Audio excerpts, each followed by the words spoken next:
ओम शांति। आदरणीय भ्राता डॉक्टर गिरीश पटेल जी हमारे विशेष निमंत्रण पर मुंबई से हमारे बीच आए हैं, तो हम आपका स्वागत करते हैं। भ्राता जी, आपका इस प्रांगण में स्वागत है, स्वागत है, स्वागत है। तो मैं छाबड़ा जी से रिक्वेस्ट करती हूं कि आप पुष्प गुच्छ से हमारे डॉक्टर गिरीश पटेल जी का स्वागत करें। ज्ञान सरोवर की इस मस्त बहार में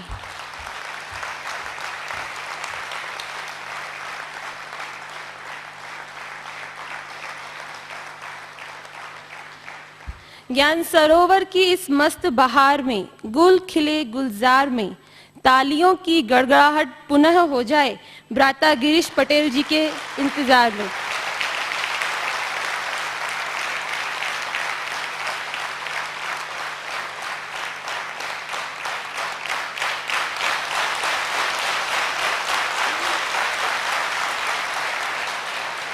आदरणीय डॉक्टर गिरीश पटेल जी तनाव से उत्पन्न अनेक बीमारियों के इलाज के विशेषज्ञ, लेखक एवं प्रशिक्षक हैं। आपने मुंबई के टोपीवाला मेडिकल कॉलेज से MBBS की डिग्री विशेष योग्यता से प्राप्त की है। आप साइकोथेरेपी में डॉक्टरेट हैं। आप पिछले 30 वर्षों से इस ब्रह्मा कुमारी ईश्वरीय विश्वविद्यालय से जुड़े हुए हैं। आपने देश विदेश के अनेक मेडिकल कॉलेजेस, यूनिवर्सिटीज एवं औद्योगिक प्रतिष्ठानों में लगभग 2200 से भी अधिक लेक्चर्स दिए हैं एवं उन्हें अपने शोध व विचारों से लाभान्वित किया है। आपके द्वारा लगभग आठ पुस्तकें एवं कई बुकलेट्स प्रकाशित की गई हैं। आपने positive health, heart disease, holistic health care, mind control, पुनर्जन्म, मेमोरी डेवलपमेंट जैसे अनेक विषयों पर लेख तैयार किए हैं। आपने भारत के अनेक नगरों में डायबिटीज नियंत्रण शिविर, स्वास्थ्य आपकी मुट्ठी में शिविर एवं अनेक स्वास्थ्य मेलों का आयोजन किया है। लाखों लोगों को स्वास्थ्य लाभ पहुंचाया है। आप Rajyoga education and research foundation के मेडिकल विंग के ऑर्गेनाइजिंग सेक्रेटरी हैं। जन मन में स्वास्थ्य चेतना जागृति व स्वास्थ्य के क्षेत्र में अपनी उल्लेखनीय सेवाएं प्रदान करने के कारण आपको ऑल इंडिया मेडिकोस एसोसिएशन व national board of alternative medicine द्वारा स्वर्ण पदक से नवाजा गया है। तो मैं नम्र निवेदन करती हूँ भ्राता गिरीश पटेल जी से कि वो आज का ये सेशन प्रारंभ करें, जिसका विषय है the art of positive thinking. ओम शांति।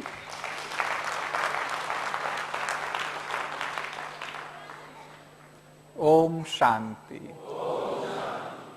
हाँ, 100 लोगों ने ओम शांति किया और सब क्या कर रहे हैं? हाँ, क्या कर रहे हैं? टीवी देख रहे हैं। देखो, हाँ, सारा दिन आप RCM का काम करते हैं, थक जाते हैं, फिर घर पहुंचते शाम को तो क्या करते हैं? टीवी देखने लगते हैं। बॉम्बे में बॉम्ब ब्लास्ट हुआ, आप देख रहे हैं। क्यों? क्योंकि कुछ कर नहीं सकते हैं। हाँ, टीवी देखते हैं तब आप तो आग बुझा नहीं सकते हैं, तो इसलिए हम देखते रहते हैं। और तो जब भी ऐसे लेक्चर सुन रहे हैं तब टीवी नहीं देखना। हाँ, तब आपको रिस्पॉन्स देना है। देखो, हाँ, मैं साल में 300 लेक्चर्स देता हूं ऐसे, और देखा है कि जब लोग अच्छी प्रतिक्रिया देते हैं तब अच्छे से अच्छी बात बाहर निकलती है।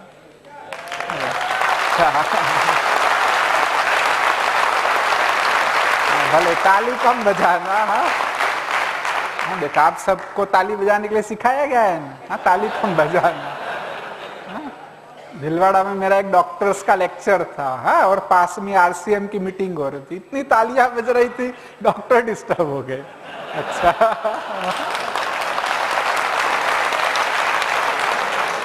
आज आपको और एक काम सिखाता हूं, ताली बजाने के बदले दूसरा काम, वह है फील करना। देखो, परिवर्तन कब आता है? कि जब कोई बात की आपको फीलिंग आती है। हाँ, खुशी की भी फीलिंग। हाँ, एक बार आपको किसी का अच्छा रिस्पॉन्स मिला और आपने खुशी को फील किया तो डबल एनर्जी से दूसरे दिन काम करेंगे। ऐसे ही परिवर्तन के लिए दुख को भी फील करना पड़ेगा। कोई ऐसी भी बातें होगी आंख से आंसू भी आ जाए, बहुत अच्छी बात है। देखो आज ही एक लेक्चर से भी आप में परिवर्तन जाएगा, तो फील भी करना है। कोई हंसने की बात हो तो हंसो भी। हंसना भी आता है ना कि नहीं आता है? हंस के दिखाओ।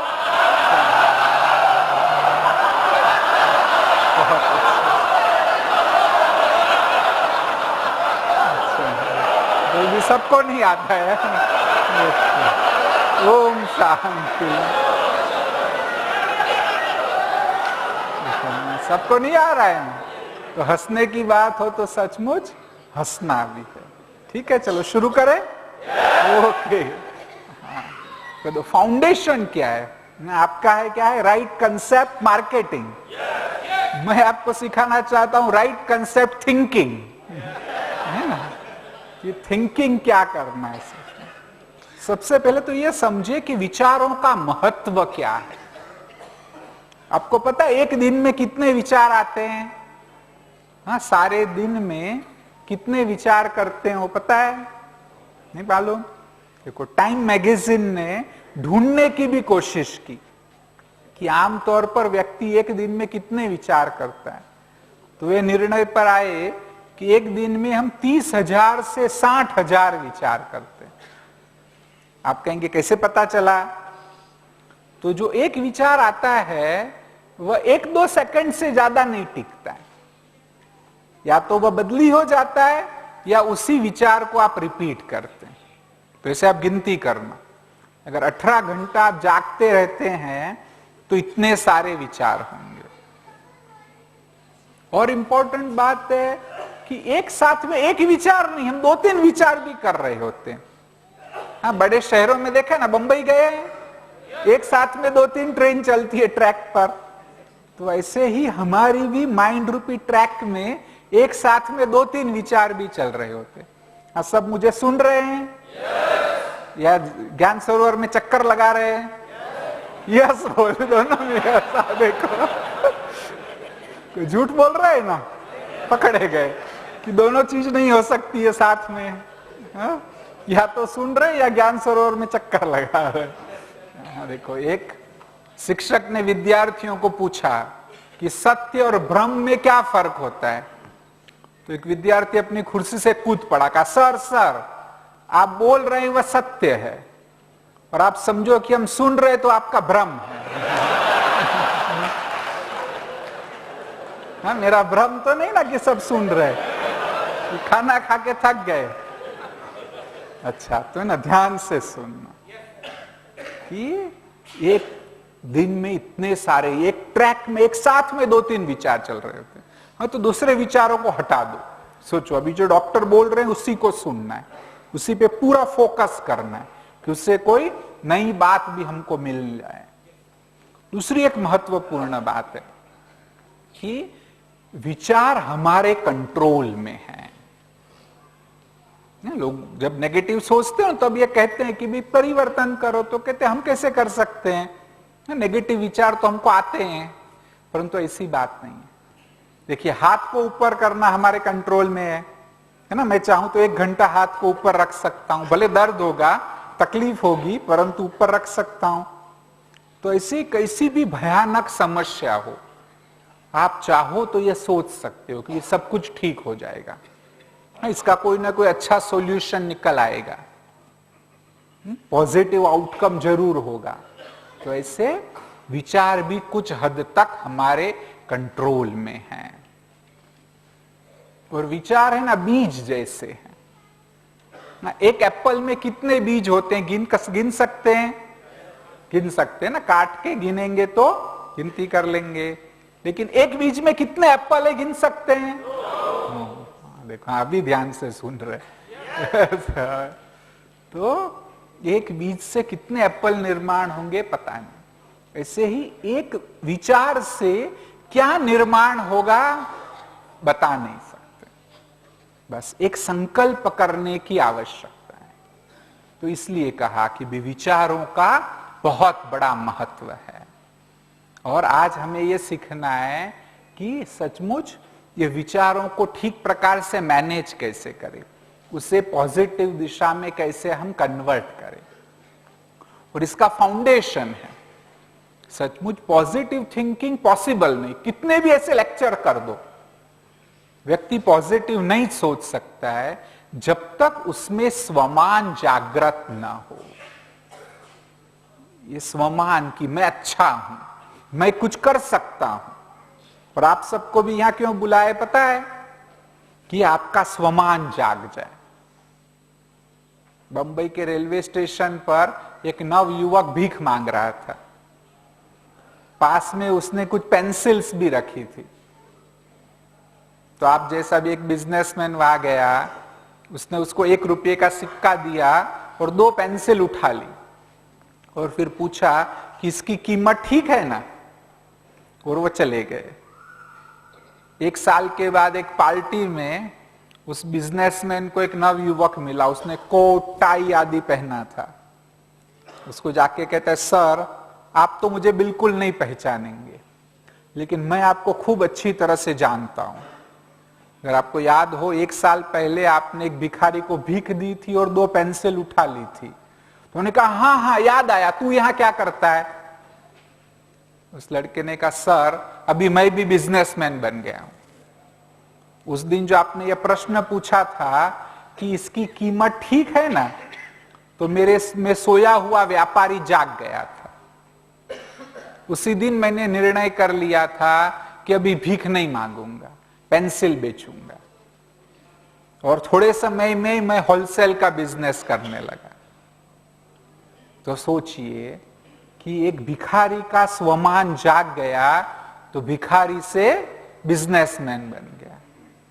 और आप सबका स्वमान जाग जाए तो आप क्या से क्या बन जाएंगे।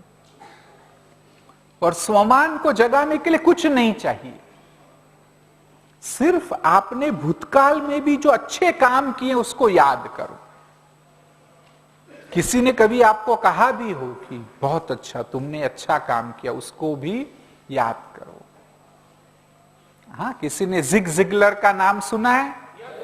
हाँ, कौन है जिग जिगलर? हाँ, बहुत इंटरनेशनल ट्रेनर है और उन्होंने भी अपना करियर है सेल्समैन के रूप में शुरू किया था। और वो समझते थे कि मैं अच्छा सेल्समैन नहीं बन सकता हूं। आप में से भी कुछ लोग सोचते होंगे कि हम इस मूवमेंट के साथ जुट गए लेकिन हम अच्छे नहीं हैं, हम बहुत कुछ नहीं कर सकते। तो वो भी यही सोचता था। लेकिन एक घटना हुई कि एक पार्टी में सीनियर मैनेजर ने उसको बुलाया ना, कोई यहाँ आएगा, यहाँ आइए, आओ आओ, एक जन आ जाओ। हाँ सरदार जी आइए आइए जल्दी, आप आओ, कोई भी आ जाओ फटाफट आओ। शूज को निकाल लेना शूज निकालना देखो, वेरी गुड क्या नाम है? नरेंद्र पांडे। नरेंद्र, देखो है ना। तो जिग जिगलर को बुलाया, हाँ, और ऐसे कंधे पे हाथ रखा और कहा, नरेंद्र तुम बहुत अच्छे सेल्समैन बन सकते हो, तुम हमारे देश के सबसे अच्छे सेल्समैन बन सकते हो। हाँ, ऐसे कुछ एक बातें पीठ थपथपाकर जिग जिगलर को कही। उनकी एक किताब है सी और सेल्फ ऑन टॉप। इस किताब में जिग जिगलर लिखते हैं कि थोड़े ही दिन में मैं अच्छा सेल्समैन बन गया, कोई परिवर्तन नहीं हुआ था, कोई स्पेशल ट्रेनिंग भी मैंने नहीं ली। बस सिर्फ इस घटना के बाद मैं सोचने लगा कि जब इतना बड़ा व्यक्ति कहता है कि मैं अच्छा सेल्समैन बन सकता हूं तो जरूर मेरे में कोई गुण होंगे। तो उनका स्वमान जाग गया और इतने इंटरनेशनली फेम ट्रेनर बन गए। हाँ भले बैठो, थैंक यू। तो ऐसे सोचो आप कि आप में कौन सी ऐसी विशेषताएं हैं, बस उसी का चिंतन करो। किसी ने टीका की हो तो उसका चिंतन नहीं करो। हाँ, कोई ये भी कहेगा तुम फालतू हो, हाँ, कभी एक भी ग्राहक को ढूंढ नहीं सकते हो, तो उन सबको इग्नोर करो। कहो कि मैं अच्छा हूं, तो देखो अच्छे से अच्छे आप बन जाएंगे। हाथ को ऐसे करिए, सभी करिए, ऊपर करिए, पीछे करिए, पीठ पे रखिए, उठाइए, फिर से रखिए, 5 बार करिए। क्या कर रहे हैं? हाँ, तो देखो, हाँ, एक मनोचिकित्सक की सलाह है, सवेरे सवेरे उठ के दोनों हाथों से पीठ थपथपाइए, हाँ, कि मैं अच्छा व्यक्ति हूं। जब आप सोचेंगे कि आप अच्छे हैं तो और भी अच्छे बनेंगे। और जैसे कहा ना, स्वमान के लिए कुछ नहीं चाहिए आपको। स्वमान को अच्छा करने के लिए देखो क्या फर्क होता है पता है? पागल व्यक्ति सोचता है कि काश मैं महात्मा गांधी होता। हाँ सॉरी, जो हिंसा वाला व्यक्ति है वह सोचता है काश मैं महात्मा गांधी होता। पागल व्यक्ति क्या सोचता है पता है? मैं महात्मा गांधी हूं, रास्ते में मिलता है ना। और एक स्वस्थ व्यक्ति क्या सोचता है? गांधी गांधी और मैं हूं। तो किसी के जैसा हमको बनना नहीं, बस आप जैसे हो वैसे ही बन जाओ, बहुत कुछ आगे बढ़ जाएंगे। तो सबसे पहली बात है स्वमान को जागृत कर लो। फिर अगर आपको सचमुच पॉजिटिव थिंकिंग सोचना है तो सोच को बदलना। पॉजिटिव थिंकिंग क्या है? सोच को बदलना। कहते हैं सोच को बदलिए सितारे बदल जाएंगे, नजर को बदलिए नजारे बदल जाएंगे, कश्तियों को बदलने की जरूरत नहीं, सिर्फ दिशाएं बदलिए किनारे खुद ब खुद मिल जाएंगे। समझ गए?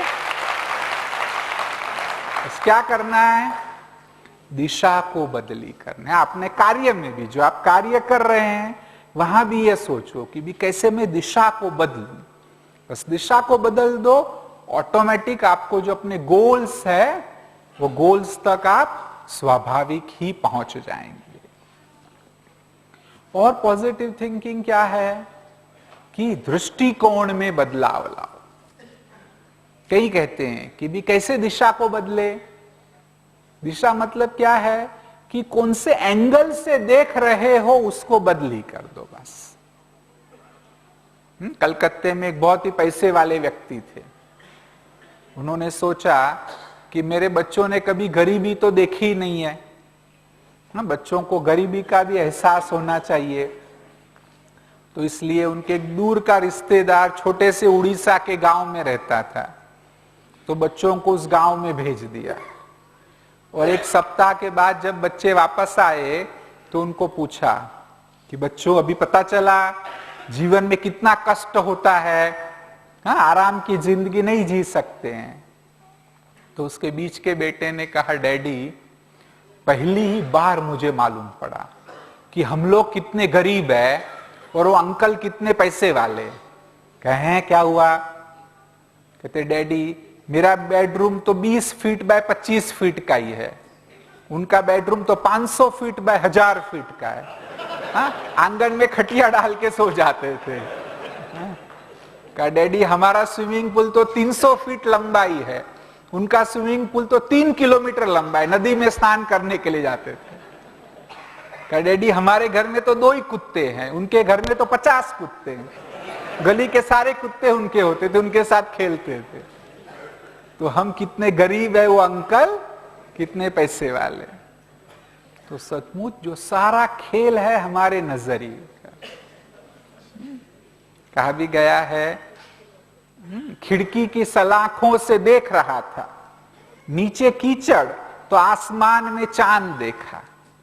किसी ने कीचड़ में भी कमल तो चांद में भी दाग देखा। बस आपके ऊपर है कि आप कौन सी व्यक्ति में, कौन सी परिस्थिति में क्या देखते हैं, वह सारा आपके ऊपर निर्भर है। तो इस नजरिए को बदल दो। और पॉजिटिव थिंकिंग क्या है कि युक्ति से चलो। सोचो कि भी क्या युक्ति अपनाऊं ताकि समस्या खत्म हो जाए। भगवान से भी कुछ मांगो नहीं, भगवान से ही मांगो कि मुझे युक्ति दे दे। हम लोग क्या करते पता है, मंदिर में जाते हो ना, हाँ तो भगवान से मांगते हैं हे भगवान मेरा ये काम कर देना, 100 रुपए का प्रसाद चढ़ाऊंगा। देखो है ना, वही काम वकील से करना हो तो 2000 की फीस देनी पड़ती है।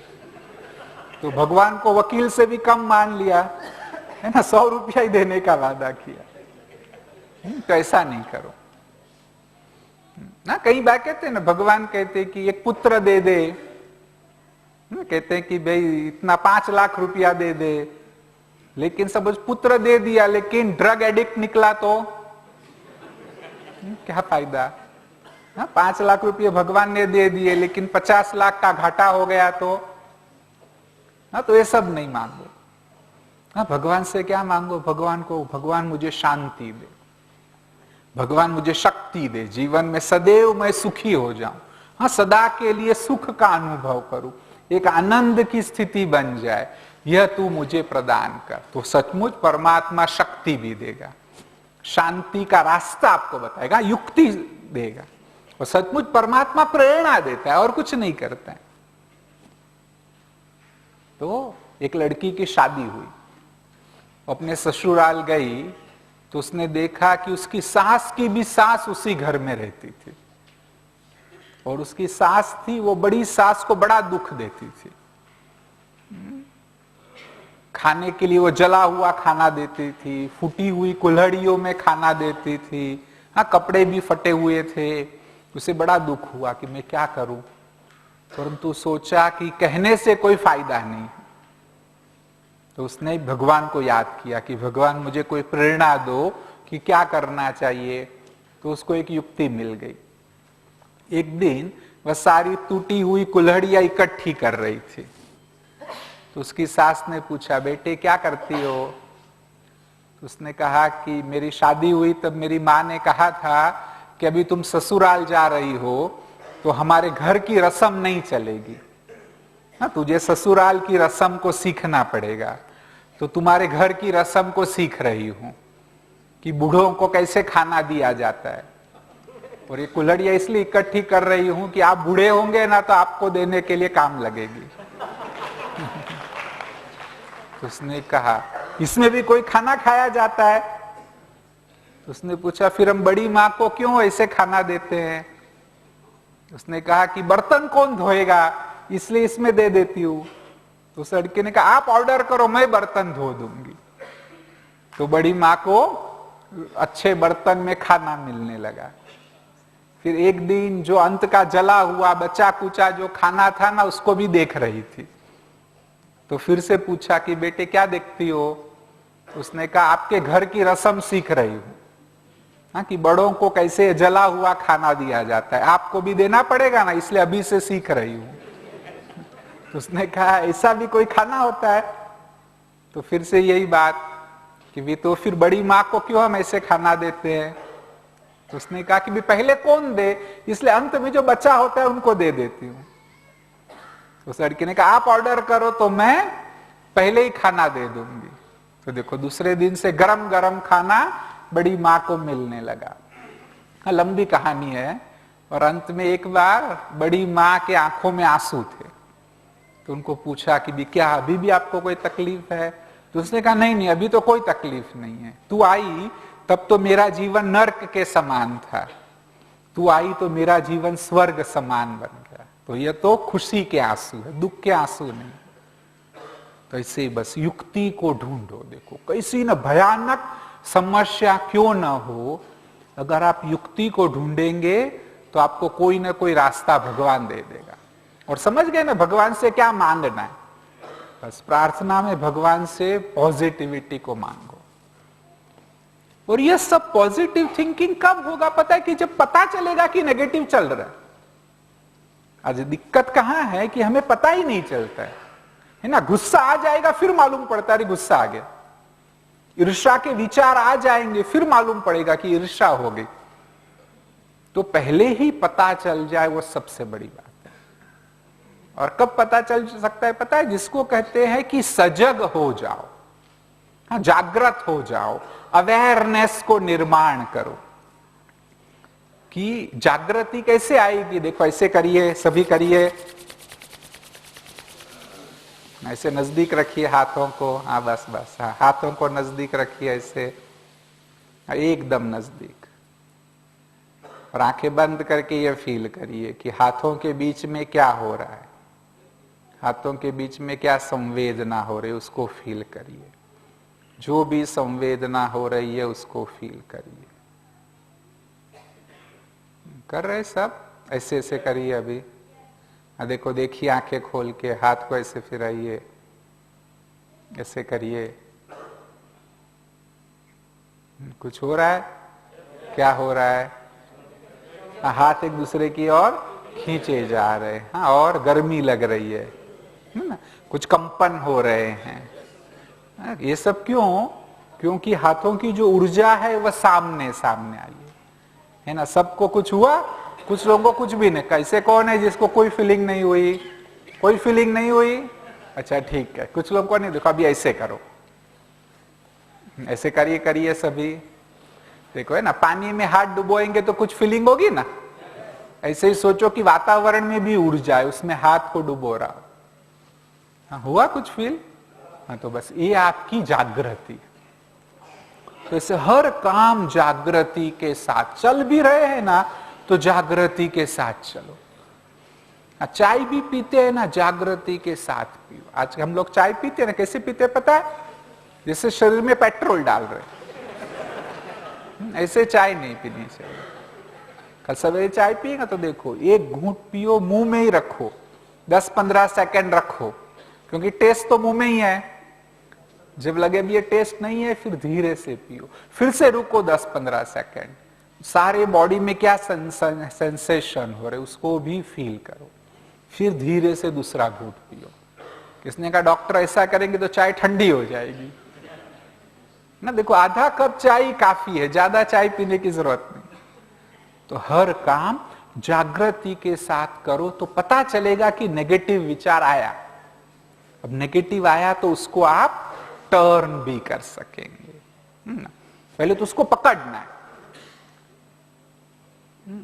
कैसे पकड़ सकते हैं पता है? आपने कभी देखा है बिल्ली चूहे को कैसे पकड़ती है? देखा है किसी ने? कैसे पकड़ती है? हाँ, बैठी रहती है। देखो जहां होल से आने की संभावना ना, चूहा आएगा, बैठ जैसे आएगा पकड़ लेती है। तो ऐसे अभी हम देखो एक एक्टिविटी करेंगे, कमर को सीधी रख के बैठिए,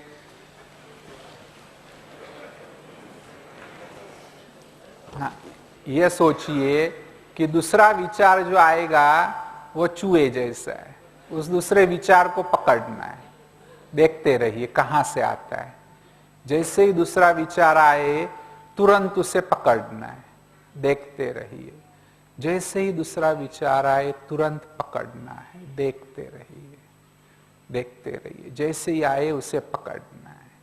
पहले आंखें खोलिए। हाँ, दूसरा विचार आया? नहीं आया, क्योंकि देख रहे थे, है ना? नहीं तो इतनी देर में बहुत सारे विचार आ जाते हैं। अगर हाँ, इतनी देर में मुझे सुन भी रहे हैं आप और भी कुछ सोच रहे हैं, मैं भी सोच रहा हूं, बोल रहा हूं तो भी सोच रहा हूं, परंतु क्योंकि आप विचार को देख रहे थे इसलिए नहीं है। तो बस ये काम करना है कि दूसरा विचार कहां से आ रहा है। बस जैसे आप देखेंगे ना, तब जब भी नेगेटिव बात आए ना तब ये जरूर करना। बहुत डिप्रेस्ड हो जाओ, निराश हो जाओ कि अभी कोई कस्टमर नहीं मिल रहे, क्या करूं मैं, तो सोचो कि बस कहां से विचार आए, ढूंढो उसको, तो तुरंत शांत हो जाए। फिर एक बार शांत हो गए तो उसे मोड़ भी सकते हैं। अब जो आम तौर पर भी आपने भी सुना होगा, पॉजिटिव थिंकिंग के बारे में बहुत सारी किताबें भी लिखी गई है कि क्या कहते हैं कि भी हर परिस्थिति में होने वाले फायदे को ढूंढ निकालो। कैसी न भयानक परिस्थिति हो, उसमें भी कोई ना कोई छोटा सा फायदा तो जरूर होता है। कैसे ढूंढ सकते हैं? देखो, एक महिला को कैंसर हुआ, डॉक्टर ने कहा था कि 6 महीने से ज्यादा नहीं जिएंगे, लेकिन वो 6 साल जी गई। 6 साल के बाद उसने अपना अनुभव लिखा। उस अनुभव में लिखा कि ये कैंसर की बीमारी होने के बाद मुझे बहुत फायदे हुए। किसने कहा अरे बाप रे क्या फायदा हुआ? कहा पहले मैं जीवन को बर्बाद कर रही थी, कभी जीवन को मैंने सीरियसली नहीं लिया, लेकिन जब से कैंसर हुआ है हर एक दिन महत्वपूर्ण है। पक्का नहीं कल मैं जिंदा रहूंगी या नहीं, तो इसलिए हर दिन को अच्छे से अच्छा बिताने की कोशिश कर रही हूं। दूसरा, उसने कहा कि भी पहले मैं समझती थी कि मैं बहुत कमजोर हूं, मेरा मनोबल अच्छा नहीं है, परंतु जब से कैंसर हुआ है मेरे कई ऑपरेशन हुए, कीमोथेरापी लेनी पड़ी, उन सबको मैंने सहन कर लिया। इसी से सिद्ध होता है कि मेरा मनोबल बहुत अच्छा है। मेरे परिवार के लोग भी ऐसा ही कहते हैं। तो देखिए कि कैंसर होने से भी कितने फायदे हुए। तो हर परिस्थिति में फायदे को ढूंढ निकालो और उसका यूज भी करो। सिर्फ सोचना नहीं है। पॉजिटिव थिंकिंग का अर्थ है कि पॉजिटिव एक्शन भी करना। जब आजादी की लड़ाई चल रही थी तब लोकमान्य तिलक को 6 साल की जेल की सजा हो गई। उनका कोई कसूर नहीं था, सिर्फ उन्होंने देशभक्ति के कुछ लेख लिखे थे अपने अखबार में, और सजाएं बड़ी कड़ी थी कि जेल में किसी को मिल नहीं सकते, 1 मास में 1 ही पत्र लिख सकते। देखो आपको ऐसी सजा हो जाए और 6 मास के बाद या 1 मास के बाद आप 1 पत्र लिखो तो क्या लिखेंगे? बहुत तंग करते हैं, किसको मिलने नहीं देते हैं, बहुत खराब लोग हैं। लेकिन लोकमान्य तिलक ने ऐसा कुछ नहीं लिखा। जो पहला पत्र घर में लिखा उसमें उन्होंने लिखा कि जेल है ना, वो ध्यान करने के लिए बहुत अच्छा स्थान है, सारा दिन मैं ध्यान करता हूं। और सचमुच उन्होंने ध्यान किया। और गीता पर जो उन्होंने अपनी टिप्पणी लिखी है वह जेल में ही लिखी है। 6 साल में गीता का विवेचन लिख दिया सारा। तो ऐसे नेगेटिव भयानक परिस्थिति को भी पॉजिटिव में कन्वर्ट कर दिया। इसीलिए कहते हैं कि अपनी वीकनेस को स्ट्रेंथ में कन्वर्ट कर दो, वही पॉजिटिव थिंकिंग है। एक नौजवान लड़का था, उसका एक्सीडेंट में राइट हाथ कट गया, फिर भी उसे मल्ल युद्ध सीखना था। तो वो लोकल गुरु के पास गया और कहा, गुरुजी मुझे मल्ल युद्ध सिखाइए। तो गुरु ने सारा उसे देखा नीचे से ऊपर तक। कोई कहा, अच्छा बेटे कल आना, कल से मैं तुझे मल्ल युद्ध सिखाऊंगा। तो जब दूसरे दिन गया तो उसे एक दाव पेच सिखाया कि जब भी अपोनेंट आ जाए तो कैसे उसे जकड़ लेना है। तो फिर कहा, बेटे इसी के तुम मास्टर बन जाओ। 1 दिन बीत गया, 5 दिन बीत गए, 10 दिन बीत गए, लेकिन गुरु ने कोई भी दूसरी युक्ति नहीं सिखाई। उसको बड़ा आश्चर्य हुआ कि भी एक ही दाव पेच में भले मैं मास्टर भी बन जाऊं, परंतु उससे क्या होगा? गुरु और तो कुछ सिखाते ही नहीं है। 1 मास के बाद पड़ोस के गांव में कंपटीशन होनी थी, तो गुरु ने उसको भी भेजा। वह डरते डरते गया, सोचा कि भी मैं तो कैसे लड़ पाऊंगा। तो भी जब पहला अपोनेंट आया उसको दाव पेच में जकड़ लिया, 1 सेकंड में हार गया। दूसरा तीसरा कोई भी उसके सामने टिक नहीं सका। वो विजयी घोषित हो गया। जब गुरु के पास गया तो गुरु ने कहा, मुझे पता है तेरा प्रश्न क्या है, बैठ मैं तुझे समझाता हूं कि तूने तो सिर्फ 1 दाव पेच में मास्टरी हासिल की है, फिर भी तू कैसे कंपटीशन को जीत गया। गुरु ने कहा, देख पहले दिन जब मैंने तुझे देखा और यह पाया कि तेरा राइट हाथ नहीं है, तो मैंने खूब सोच करके यह निर्णय किया, तुझे वह दाव पेच सिखाया कि जिसने इस दाव पेच में मास्टरी हासिल कर ली है, जब वह अपने अपोनेंट को जकड़ लेता है तो अपोनेंट के पास एक ही रास्ता बचता है कि थोड़ा ऊपर उठ करके उसका राइट हैंड पकड़ के उसके नीचे खींचा जाए। तो सारे के सारे तेरे अपोनेंट तेरा राइट हैंड ढूंढ रहे थे, लेकिन किसको मिला ही नहीं।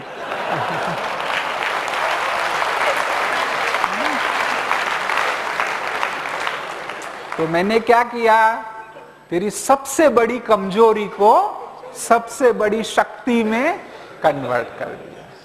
तो बस यही है पॉजिटिव थिंकिंग। बहुत कुछ कहा जा सकता है, मैं आपका 1 दिन की वर्कशॉप ले सकता हूं, सारा दिन पॉजिटिव थिंकिंग, लेकिन फिर भी आप पॉजिटिव नहीं बनेंगे। जब भी बता रहा हूं ना, वो काम करेंगे तो पॉजिटिव थिंकिंग हो जाएगा।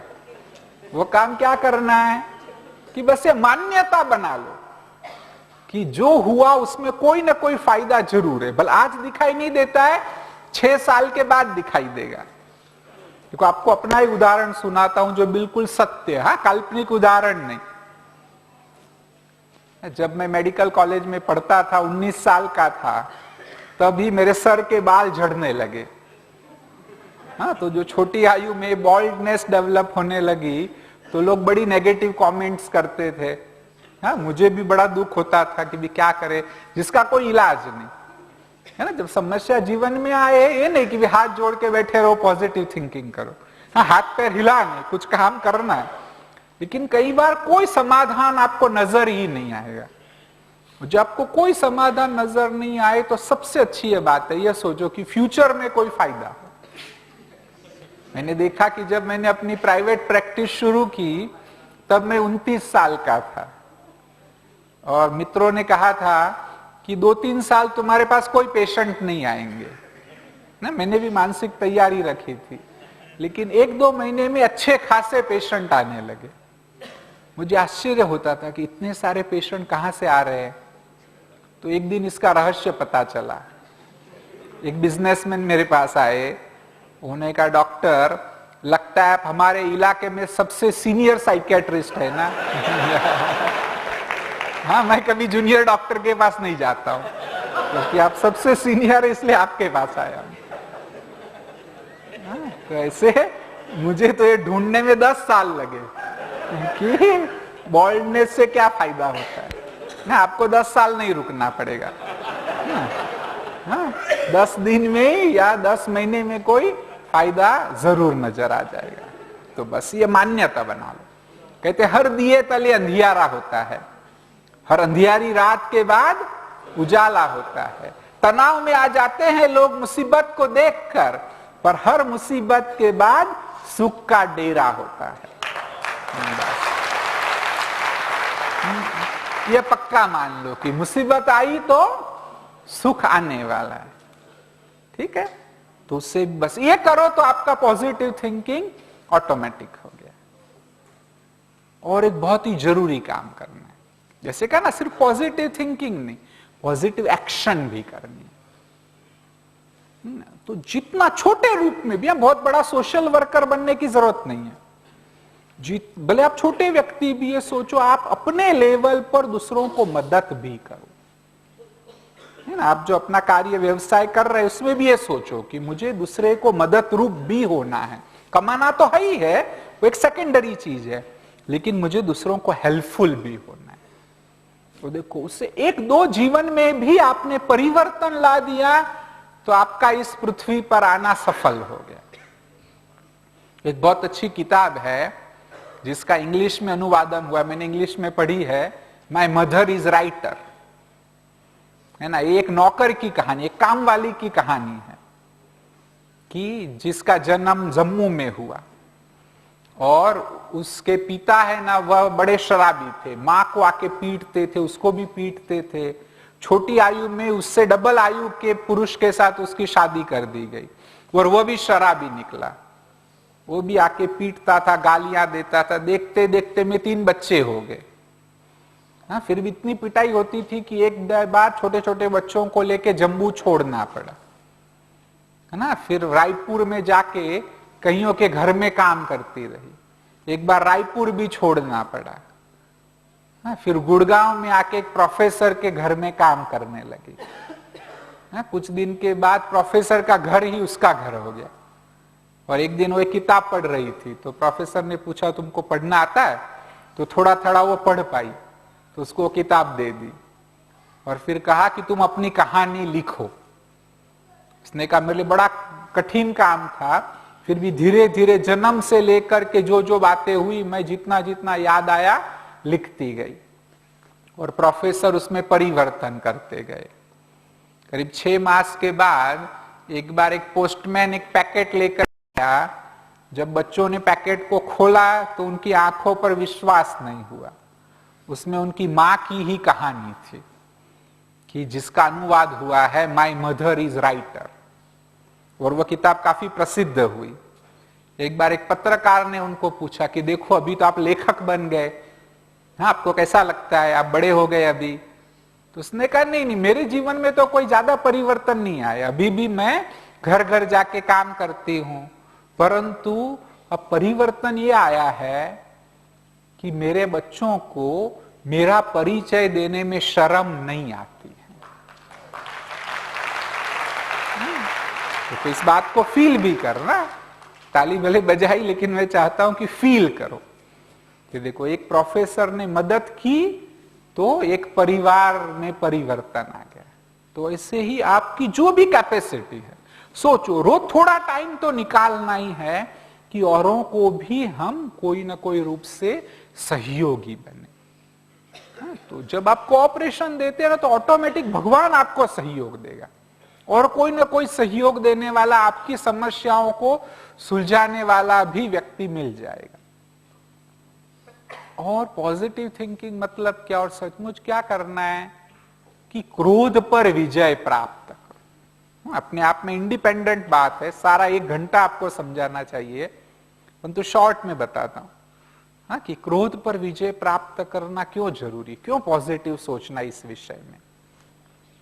एक राजा था, वह दूसरे राज्य से बहुत ही कीमती हीरे लेकर के आया और उसने सोचा कि भी क्या लोगों को ये पता चलेगा कि ये सचमुच हीरे है, कि भी मैं इतना खर्चा करके इतने पैसे दे के हीरे लेके आया। उसने क्या किया, कीमती हीरों को झूठे हीरों के साथ मिक्स कर दिया और फिर सभी मंत्रियों को बताया कि भी आप ढूंढ के बताओ सच्चे हीरे और झूठे हीरे कौन से। कोई नहीं बताता है। हाँ, सारे नगर में भी सबको बुलाया कि कोई भी ढूंढ के दे, मैं इनाम दूंगा। कोई उसको अलग नहीं कर पाया। फिर अंत में एक प्रज्ञा चक्षु व्यक्ति आया जो देख भी नहीं सकता था। उसने कहा कि भी आप मुझे मौका दो तो मैं कोशिश करता हूं। लोग हंसने लगे कि अरे अच्छे अच्छे लोग नहीं पहचान पाए, ये तो देख भी नहीं पाता है। तो भी राजा ने कहा दे दो, क्या करता है देखते हैं हम। तो वह हीरे लेकर के बाहर गया और आधे घंटे के बाद अंदर आया तो सचमुच उसने बिल्कुल 100% एक भी मिस्टेक नहीं की थी। झूठे और सच्चे हीरों को सेपरेट कर दिया था। तो राजा ने पूछा बताओ भाई कैसे तुमने इसको सेपरेट किया। तो उस व्यक्ति ने कहा बड़ा सिंपल, मुझे तो दिखाई भी नहीं देता है, लेकिन मैंने क्या किया, बाहर जाकर के हीरो को अपने हाथ पे रखा अलग अलग जगह पर और सूर्य की रोशनी में हीरों को मैंने रखा, है ना। जो सच्चे हीरे थे गर्म नहीं होते थे, जो झूठे हीरे थे गर्म हो जाते थे। उससे मुझे मालूम पड़ गया ये सच्चे ये झूठे हैं। हाँ, तो आपको सच्चे हीरा बनना है या झूठा हीरा बनना है? तो क्या याद रखेंगे, सच्चा हीरा गर्म नहीं होता है बस। हाँ? अभी आप कहेंगे डॉक्टर बोल तो दिया आपने लेकिन हम गर्म हो जाते। हाँ, कहते ना हमारा तो तख्ता तवा है, ये सारा समय गर्म ही है, कुछ भी हो जाए बस गुस्से में आ जाए। तब क्या करना चाहिए, क्या करो पता है, पहले तो जागृति जो का ना अवेयरनेस, पता चले अंदर में क्या विचार चल। देखो ये काम एक जरूर करना। हाँ, ध्यान भी बहुत अच्छा है, यहाँ आप सीख करके जाएंगे, परंतु ध्यान से भी पहले है जागृति कि भी अंदर में क्या चल रहा है। भाई गुस्सा आ रहा है, अंदर में चिड़चिड़ हो रही है, पता चल जाए तो कुछ कर सकते। फिर दूसरा क्या करना है, तुरंत कुछ नहीं बोलो, है ना। कम से कम 1 मिनट कुछ भी हो जाए नहीं बोलना है ना, पहले सोचना है फिर बोलना है। एक बौद्ध साधु ने बहुत अच्छा कहा है कि don't express anger as well as don't keep quiet. कहते भाई उसको एक्सप्रेस भी नहीं करो और शांत और कुछ करो, ताकि सब देखो। एक तो क्या है पता है, गुस्सा आए ना तो जोर जोर से हंसो। आप हंसेंगे कि गुस्सा करेंगे कोई फर्क पड़ने वाला नहीं। जोर से हंसो ताकि सोचने का टाइम ही नहीं मिले आपको। ताली बजाना आता है ना, गुस्सा है तो जोर जोर से 500 बार ताली बजाओ इससे तो एनर्जी सारी उसमें चली जाएगी और गुस्से के विचार ही नहीं आएंगे। हाँ, गुस्सा है जोर से म्यूजिक सुनो, भले एक्सरसाइज करो, कुछ ना कुछ ऐसा करो कि आप गुस्सा के बारे में सोच ही नहीं सको। तभी हाँ, वॉक करने के लिए बाहर निकल पड़ो, बस देखो थोड़े समय में शांत हो जाएगा, फिर गुस्से की जरूरत ही नहीं पड़ेगी। और एक काम करना है, उस व्यक्ति के बारे में पॉजिटिव सोचो। भले उसमें 1000 अवगुण होंगे, हमेशा गलतियां करता है, कभी सुधरने वाला नहीं है, परंतु कोई भी एक भी अच्छी बात उसमें हो, उस एक अच्छी बात को सोचो, तो भी वह कन्वर्ट हो जाएगा। और क्या करना है, रीप्रोग्रामिंग करो। चलो एक बार गुस्सा आ भी गया, लेकिन फिर सोचो कि अब ऐसी ऐसी परिस्थिति आने वाली है फ्यूचर में, मैं ऐसे शांति से व्यवहार करूंगा, भले बोलूंगा लेकिन शांति से बोलूंगा। एरिस्टोटल ने बहुत अच्छा कहा, हाँ गुस्सा कर सकते हैं। हाँ, कई लोग कहते हैं कि गुस्से के बगैर काम कैसे चलेगा, गुस्सा करना है तो भले करो, परंतु कैसे करो गुस्सा, सही व्यक्ति के ऊपर गुस्सा करो।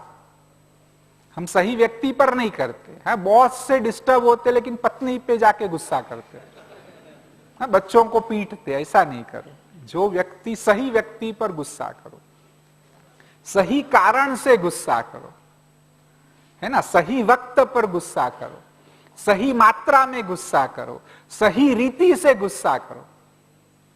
ये संभव है? नहीं है संभव। हाँ, ये सब चीजें आप सोचेंगे तो ये पॉसिबल नहीं है। तो इससे अच्छा है गुस्से से उपराम हो जाओ। और करना भी पड़े तो झूठ मूठ का करो। एक्टिंग करते ना पिक्चर में, ऐसे सोचो कि भी मैं आवाज को बड़ा कर रहा हूं लेकिन अंदर से एकदम शांत। बड़ा मुश्किल है लेकिन कर सकते। देखो, और सबसे अच्छी बात, क्रोध पर विजय प्राप्त करना है ना, सबसे अच्छी बात है क्रोध से अपोजिट बात को जीवन में अपनाओ। क्रोध से अपोजिट क्या होता है? क्या होता है? प्रेम। बहुत अच्छा, चलो सभी खड़े हो जाएंगे एक बार। हाँ जी भाई साहब, यहाँ आइए, आइए आइए स्टेज पे। देखो, एक एक पार्टनर बनाओ। भाई भाइयों को पार्टनर बनाएंगे, बहनें बहनों को पार्टनर बनाएंगे। हाँ, हस्बैंड एंड वाइफ है तो पार्टनर हो सकते हैं। तो देखो, सबने सबके पार्टनर है। ओके, देखो ऐसे सामने सामने खड़े हो जाइए पार्टनर के। खड़े, हाथ पकड़िए पार्टनर का। देखो पार्टनर की, हाँ करो करो, देखो कुछ सीखने का है। हाँ, सीखना है ना, इसलिए सीखने को मिल रहा है इतनी देर से। हाँ तो बस, देखो अभी भी पार्टनर की आंख में देखो, देख रहे सब? अच्छा, देखो प्यार से अभी कोई चीज आपके पास हो, पार्टनर को दो। मैं दे के दिखाता हूँ, फिर साहब आप देंगे ना?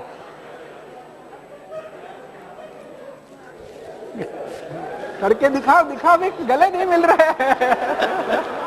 हाँ, ये ट्रेनिंग दी हुई है। ट्रेनिंग दी हुई है, बहुत अच्छा। देखो कहते हैं झाबरा जी ट्रेनिंग दी है लेकिन फिर भी गले नहीं मिल रहे। हाँ अच्छा, तो देखो क्या करो पता है, प्यार करो, गुस्सा नहीं करो। बच्चों से बहुत कुछ सीखना है। हाँ भले बैठ सकते, थैंक यू। हाँ प्लीज बैठिए। देखिए ना, बच्चों से बहुत कुछ सीखना है।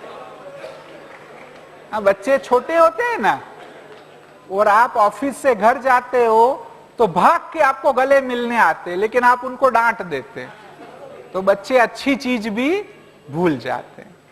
तो आप चाहते हो ना कि भी बच्चे अच्छे हो। हाँ, नारायण मूर्ति ने भी एक बार कहा है कि भी पैसा तो आज है और कल नहीं रहेगा, लेकिन बच्चे अच्छे हो जाए वह सबसे बड़ी बात है। और बच्चों को अच्छा बनाना चाहते हो तो सबसे महत्वपूर्ण बात है कि उनको प्यार करो, और निस्वार्थ प्यार करो, तो ऑटोमेटिक बच्चे आगे बढ़ेंगे। और चीज है, क्रोध से अपोजिट क्या है दूसरा? माफ कर दो। क्रोध नहीं करो परंतु माफ कर दो। देखो आपको एक होमवर्क भी देता हूं, यहां पर करेंगे सब होमवर्क। अच्छा देखो, एक ये होमवर्क करना, किसी ने भी आपको जन्म से आज तक दुख दिया है तो उसको माफ कर देना। यहां से कमरे में कर दिया ऑलरेडी? हाँ बस अच्छे से एकदम पूरा बोलो। कब तक माफ करो? जब तक उस व्यक्ति का विचार आए ना तो आपको थोड़ा भी दुख नहीं होना चाहिए, नेगेटिव नहीं विचार चले, तब तक माफ करो। और अभी दूसरा काम इससे भी मुश्किल है, वह है माफी मांग लो।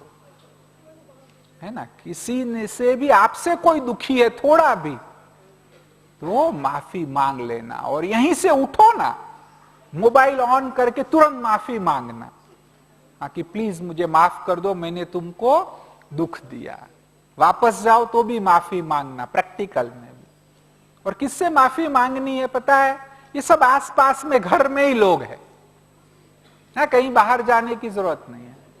और ऐसे नहीं प्लीज प्लीज मुझे माफ कर दो, है ना, दिल से कहो, आंखों में आंसू भी आ जाए कि भी मैंने तुम्हें ऐसे कष्ट दिया, प्लीज मुझे माफ कर दो, है ना, गले मिलो और फिर कहो मुझे माफ कर। दिल से कहेंगे देखो रिस्पॉन्स भी इतना अच्छा मिलेगा। हाँ, फिर मुझे लिखना भी कि भी आपने माफी मांगी तो क्या हुआ। मेरे पास अच्छे अच्छे पत्र है लोगों के कि भी हमने माफी मांगी तो क्या हुआ। तो बस यह काम करो। और तीसरा क्या करना है पता है, दया करो, क्रोध नहीं करो।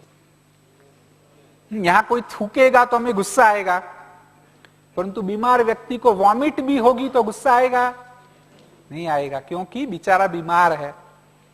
तो इसे जब कोई गलती करता है, आपकी इच्छा के अनुसार काम नहीं होता है, तो ये सोचो ये बेचारा है, ठीक है ना, तो जरा भी आवश्यकता नहीं है। और अंतिम बात है कि पॉजिटिव थिंकिंग करना है ना तो ध्यान करो। देखो ध्यान है ना बड़ा सिंपल है, मुश्किल काम नहीं है। 3 शब्द याद रखो, आप अच्छे योगी बन जाएंगे। 3 शब्द है वॉच, दूसरा है मैच और तीसरा शब्द है कैच। Watch, match, catch. जैसे कहा ना, watch your thoughts, watch your feelings, है ना, फिर उसको मैच करना। हाँ, कोई चश्मा पहनने वाला व्यक्ति यहाँ आएगा स्टेज पे, आ जाओ। हाँ देखो, हाँ भाई को मैं 1-2 प्रश्न पूछूंगा, फिर आप सभी पूछना, पूछेंगे ना। क्या नाम है? जितेंद्र। जितेंद्र। हाँ, जितेंद्र को 1-2 प्रश्न पूछना, बड़े सिंपल से प्रश्न है। जितेंद्र ज्यादा सोचना नहीं है। हाँ? जितेंद्र अपना चश्मा देंगे। पहला प्रश्न, किसका चश्मा है? किसका है चश्मा? बोलो। जितेंद्र का है। जितेंद्र का है चश्मा, ठीक है ना। दूसरा प्रश्न, क्या चश्मा जितेंद्र है? नहीं है। हाँ, जितेंद्र का चश्मा है, चश्मा जितेंद्र नहीं है, ठीक है। हाँ, जितेंद्र अपनी घड़ी देंगे, मैं वापस दे दूंगा। हाँ, पहला प्रश्न पूछो, क्या है पहला प्रश्न? घड़ी किसकी है? घड़ी किसकी है? जितेंद्र की है। जितेंद्र की भी आरसीएम की भी है। अच्छा, दूसरा प्रश्न, क्या घड़ी जितेंद्र है? नहीं है, ठीक है। हाँ, हाथ उठाओ। पहला प्रश्न पूछो, क्या हाथ किसका है? किसका है? जितेंद्र का है। अच्छा, दूसरा प्रश्न, क्या हाथ जितेंद्र है? हाथ जितेंद्र है? सोच रहा है। हाँ, नहीं है। अच्छा, चलो बहुत अच्छा। जितेंद्र हाथ नहीं, पैर नहीं, आंख नहीं, नाक नहीं, मुंह नहीं, कान नहीं, तो कौन है? हाँ, कौन है? तो आप सभी समझदार है। हाँ, अच्छा, भले। हाँ, ऐसा किसी के भी साथ नहीं होना चाहिए ना। अभी तक भी जो समझे नहीं है उनके लिए बात बताता हूँ कि किसी का सीरियस एक्सीडेंट हो जाए और तुरंत ऑपरेशन की जरूरत पड़े, तो डॉक्टर क्या कहेगा? कोई डॉक्टर है यहाँ? नहीं है। अच्छा, हाँ, डॉक्टर क्या क्या कहेंगे? डॉक्टर साहब, पेशेंट को ऑपरेशन थिएटर में ले आओ, ठीक है ना। परंतु ऑपरेशन करते करते पेशेंट की मृत्यु हो जाए तो डॉक्टर क्या कहेगा? डेड बॉडी को बाहर ले जाओ। तो अंदर गया तो पेशेंट था, बाहर आया तो डेड बॉडी हो गया। क्या चला गया? मां चली गई। श्योर? कॉन्फिडेंट? फ्रीज कर दे? यस। अच्छा, ये सब मैं वापस दे रहा हूँ, आप सभी साक्षी है। Thank you Jitendra. तो देखो, सीखने को मिला ना। तो बस इसी के साथ मैच करना है कि मेरे विचार आत्मा के विचार है क्या शरीर के विचार है। देखो, इतना करो, मैं को मेरे से अलग कर दो। ये मेरा शरीर है ना, मेरा घर है ना, मेरा परिवार, मेरी संपत्ति, ये सब मेरा है और मैं आत्मा हूं।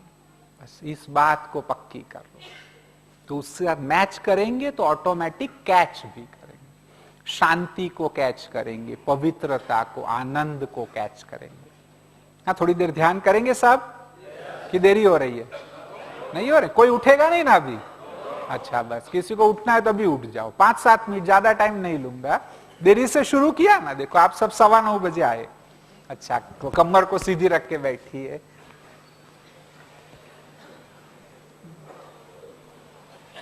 जैसे जैसे मैं गाइड करूं, कहा ना, वॉच, मैच, कैच, अलग अलग मैंने 7 प्रकार का ध्यान तैयार किया है।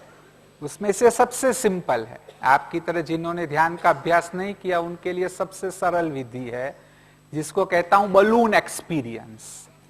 कि एक बलून में आप ऊपर जा रहे हैं ऐसा सोचना है। अभी ये शुरू करने से पहले भी हम ताली बजाएंगे, वो वाली ताली नहीं है, स्पेशल ताली। स्पेशल ताली क्या है पता है? 1 2 3 स्टॉप करेंगे सब। 1 2 3, ऐसे नहीं, ऐसे नहीं, स्टॉप नहीं कर रहे, नहीं, एक साथ में देखो, कंसंट्रेशन नहीं है ना, एक साथ में 1 2 3 स्टॉप। ओके, चलो, हाँ, कमर को सीधी रखिए, हाथ को ऐसे मोड़ लीजिए, पैरों को जमीन पे रखेंगे तो और भी अच्छा है।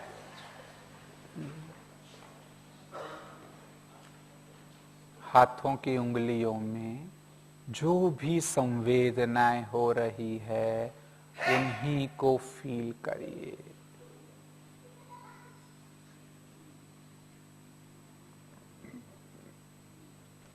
बस उसी में खो जाना है।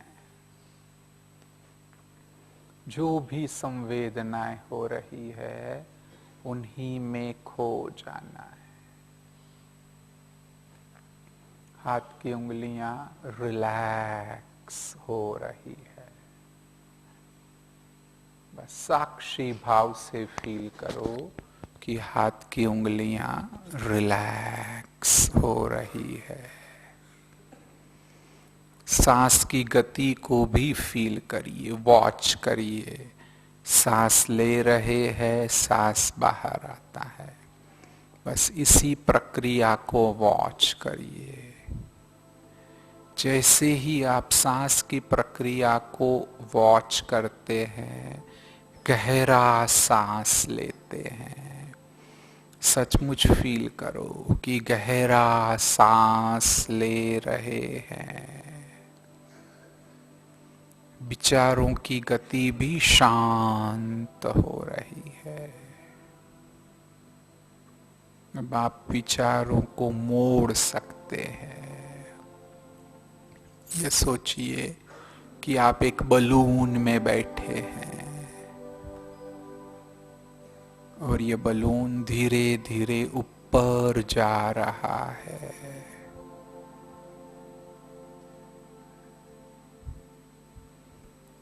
5 फीट, 10 फीट, 50 फीट ऊपर जा रहा है। आसपास का दृश्य देखिए कैसा दिखाई देता है, और ऊपर जा रहा है और ऊपर जाता है 1000 फीट, तो नीचे के मकान छोटे छोटे दिखाई देते हैं। ऐसे ही हम आत्मा की स्थिति को ऊपर उठा लेते हैं तो परिस्थितियां छोटी दिखाई देती है। यह सोचिए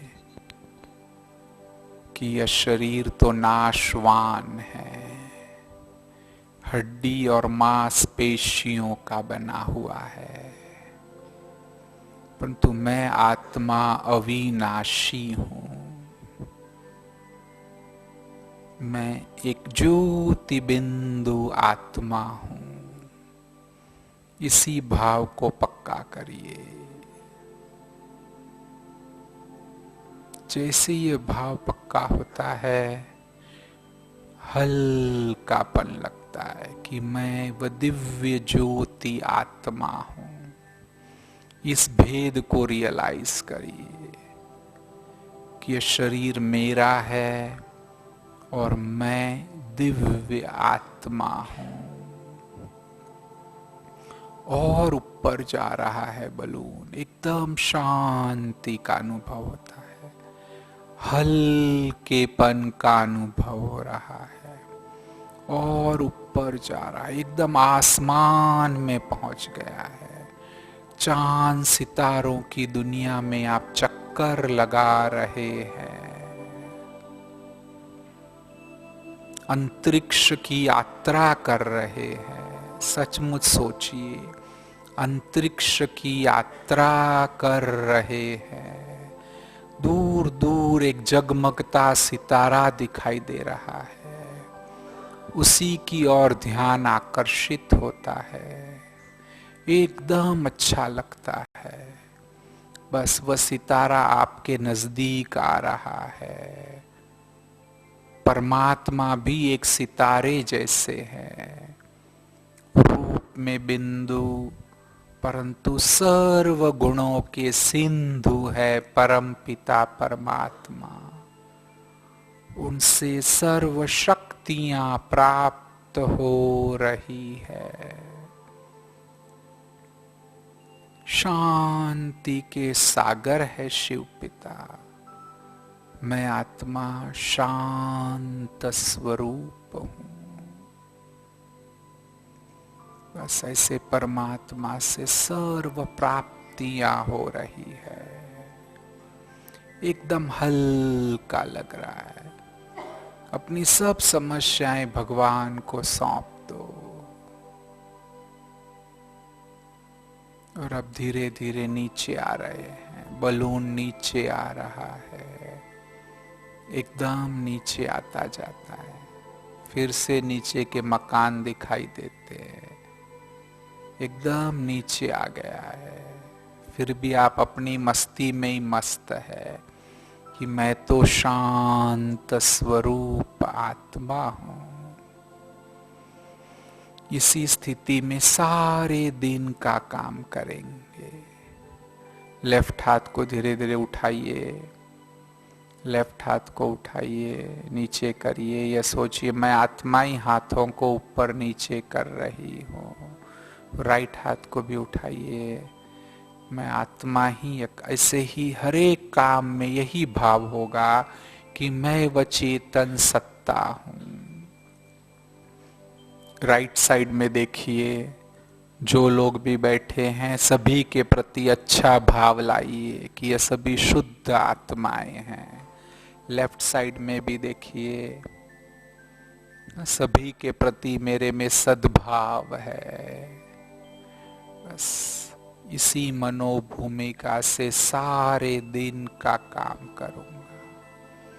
ओम शांति शांति शांति। ओम शांति। तो यह छोटा सा अनुभव था। कैसा लगा?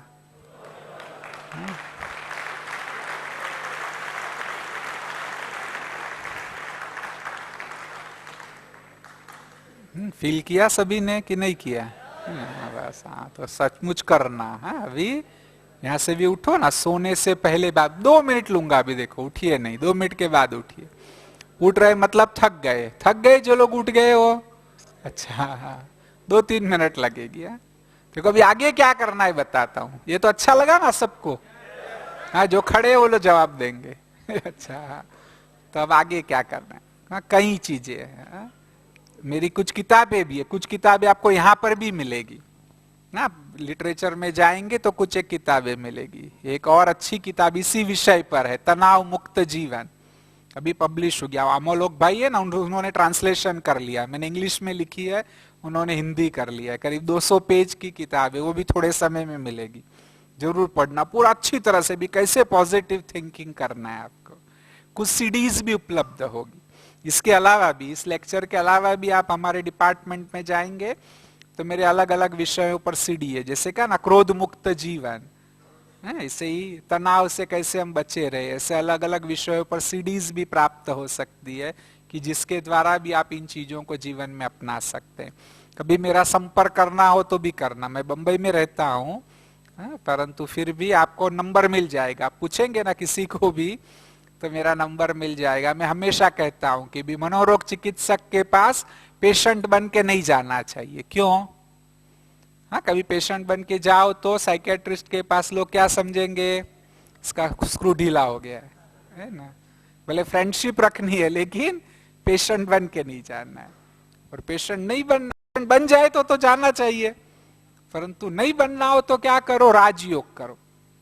ये आपको सिखाएंगे ना सेंटर्स पे भी। आप जहां जहां से भी आए हैं ब्रह्मा कुमारीज के सेंटर से, वहां सोचो कि 1 घंटा भी हमें देना है। देखो आप सभी डॉक्टर के पास जाते हैं तो फीस देते हैं ना, देते हैं कि नहीं, बोलिए। हाँ, तो मैं भी डॉक्टर हूं, मुझे फीस देंगे? हाँ देखो मेरी फीस बहुत कम है। हाँ, होम्योपैथिक डॉक्टर की फीस कम होती है ना। हाँ, मेरी फीस क्या है पता है? 8 आना।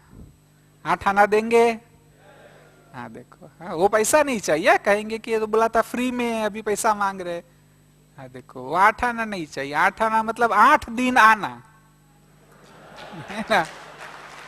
आप जो भी शहर से आए हैं, हाँ, उस शहर में यहां से पता करके जाना कि ब्रह्मा कुमारीज का सेंटर कहाँ है। वहां 8 दिन जाना तो मेरे को फीस मिल जाएगी। ठीक है, 8 आना देंगे? कौन कौन देगा 8 आना? प्रॉमिस? हाँ प्रॉमिस। अच्छा देखा, अच्छा जिन्होंने हाथ नहीं उठाया उनको बोलता हूँ। चलो 8 आना नहीं तो 4 आना तो देंगे ना। 4 दिन जाना कि 4 आना भी नहीं देंगे? हाँ, जिन्होंने हाथ नहीं उठाया, जब तक निर्णय नहीं किया उनसे बात करता हूँ। चलो 4 आना भी नहीं देंगे तो कोई बात नहीं, 1 आना तो देंगे? है, 1 बार जाना। अच्छा देखो, हाँ कह जाऊंगी।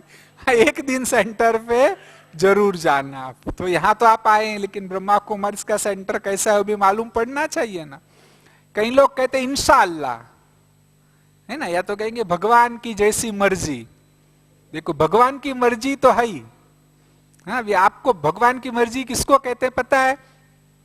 हमारे एक आंखों के प्रोफेसर है अहमदाबाद में, उनको मैंने कहा मैडम आप माउंट आबू में जरूर आना। तब मैं भी यहीं पर था, मैंने कहा मैं भी रहूंगा, आप आना तो बहुत अच्छा है। सारा इंतजाम कर लिया, एक डॉक्टर के जिम्मे भी लगा दिया कि आप मैडम को लेके माउंट आबू में आना।